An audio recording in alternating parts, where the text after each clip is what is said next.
what would be your advice to a young person who wants to start a hardware shop of financing in terms of them setting up and then accessing finance? Because we know finance is a big issue in Africa. A hardware shop is really a trader. You're a trader, right? And if I'm assuming you have the strategy right, you've got the strategy right. For your equity, I'd suggest, because you need equity, all right? Because you need time to take off. There's a lag between when you first open your door and when people start understanding your brand. So assuming you're able to do that right, you still need equity, and I suggest your first source of capital should be family and friends. It's cheaper? It's cheaper, they understand you, they're a bit more lenient, and when you go to a lender, it's an indicator that you are trusted. If you've got a fantastic idea and you come from a rich family and you want the bank to finance 100%, the first question they'll wonder is, how comes nobody in your family believes in you enough to share in the risk and the rewards? If you can get term loans, those are also good. The importance of a term loan is that the longer the tenor for the same interest rate, the shorter the cash requirements going out. Of course, for a new business, that's not going to be easy. If it's collateralized, even very important as well. Banking regulation favors property loans that are collateralized by property, by land. The lender is required to hold less capital because of that. So if you've got property, you've got land collateral, very, very important, you'll be able to access funding easier. So, and then of course a business plan. I think that we are seeing a surge in terms of other capital lenders other than financial institutions. This is coming in the form of venture capitalists, angel investors and the likes. Do you think small businesses can be able to tap into that? Yes, they can and they should.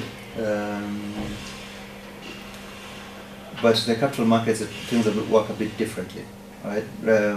Because remember, this person is not lending. Collateral is not important to them. What is important is that the business is scalable. That means it can grow because he's looking at a return. He wants to know your character.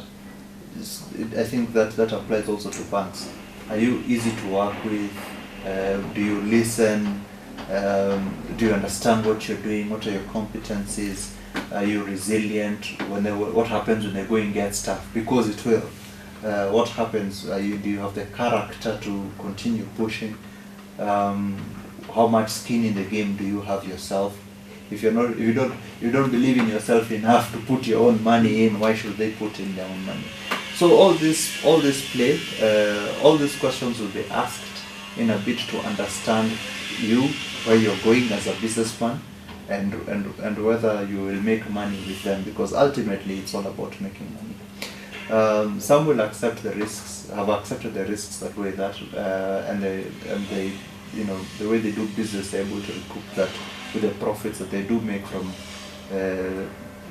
spreading the investment in similar ventures, but they do it prudently, and they want to do it in a way that makes sense. So they will not just be quick to put the hands in their pocket or cut your check. No, there will be a process that is required.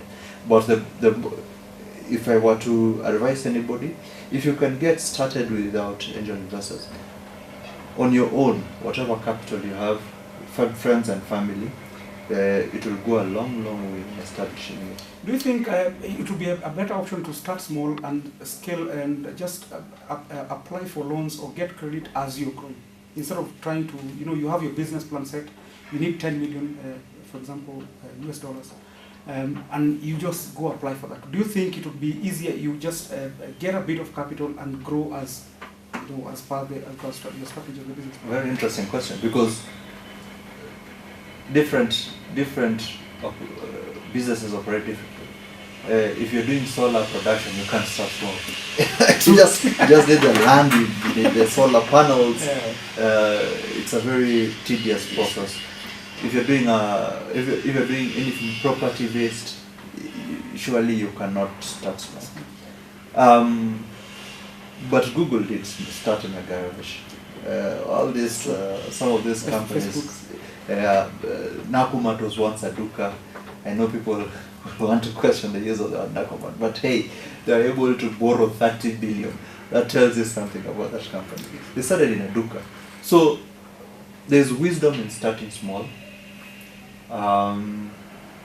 Understand the market before you put everything into it and grow with that. The market will take you where you didn't think you would go, and that's the reason for that is simple. We are not in the heads of our customers. I mean, we can't know exactly what they want, but ultimately it's service to the customer that pays the bills. So your fidelity will be first and foremost to the customer, and then to your employees and colleagues. So, and because of those dynamics, the business will take you in various directions, and you should be flexible enough to adapt. If you're incapable of adapting to your customer, you'll die. That's true. Yeah. So once you've got those basics, then even the funding of it comes naturally. Sometimes you'll be able to get it through debt, and typically I've seen the growth model for a lot of companies is debt, and then you need equity, then debt some more, and you refinance, you restructure again with equity, then more debt, and that way. But the problem with that model is that when you are heavy on debt and there's an economic downturn, you're in trouble. Because economic downturns usually hit both the financial sector and the real sector. So always good to keep focus on that. But ultimately, however you want to do it, I mean, I don't think there's a fast and hard rules for them. We all work with rule of thumbs. We've seen all of them work. But it's good to be prudent, it's good to be conservative, but at the same time it's good to pursue your dreams with all your zest. Very interesting. As we wind up, what would be your advice to just a small SME who wants to start whatever business in Africa? In terms of specifically finance, what steps would you advise? Well, the first and most important step obviously is do a business plan. But more importantly, just start. With whatever you have, just start. When people see you, they begin to believe in your dream. You may not know why they're doing that. Sometimes it may not be obvious to you. Sometimes you might think the reason they're supporting you is X, but in the real sense, it's something completely different. But just start, and then work. Initially, you will be the chief financial officer, head marketing, head of HR, you're everything. So you'll have to learn to work and chew at the same time. But just start, and then see who partners with you as you go along. And don't be afraid of failure. Wonderful. Thank you very much, Johnson, for your great insight in terms of access to finance. I hope you've learned something as I have. Thank you very much, our viewers. Remember to subscribe to the channel. I was your host, Victor Otieno. Till next time, God bless.